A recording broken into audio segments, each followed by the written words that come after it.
સ્વામિનારાયણ ભગવાન આ જીવાત્માને પરમધામ આપવા માટે અહીંયા પધાર્યા છે. આ જીવાત્મા બહુ વર્ષોથી બહુ યુગોથી ભવાટીમાં ભટકી રહ્યો છે. કોઈ એને સાસા સંત મળી જાય, કોઈ મહાપુરુષ મળી જાય તો જીવાત્માનો ઉદ્ધાર પળવારમાં થઈ જાય.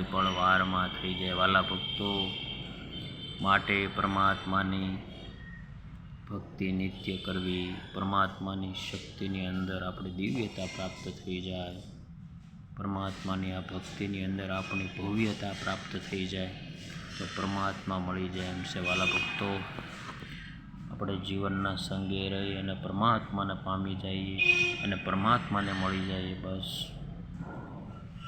આપણે અહીંયા આવ્યા શું કામ? મૃત્યુલોકની અંદર મનુષ્ય દેહ શા માટે ધર્યો આપણે? માટે વાલા ભક્તો, ભગવાન મળી જાય, ભગવાનની ભક્તિ મળી જાય અને દિવ્યત્વ મળી જાય. આવા ભગવાન મળ્યા પછી જો આપણને એમ લાગતું હોય કે આપણા જીવનમાં કંઈ ખોટ ખામી રહી જાય તો આપણી અણસમજણ હોય. કારણ કે જેટલી આપણી સમજણ વધારે એટલી ભગવાન તરફનું હેત વધારે અને જેટલું ભગવાન તરફ હેત વધારે ને એટલો માયાનો ભાગ ઓછો રહે. કારણ કે પરમાત્માની મૂર્તિમાં આપણે લીન થઈ જાય. બસ પરમાત્માની મૂર્તિમાં એકાકાર થઈ જાય.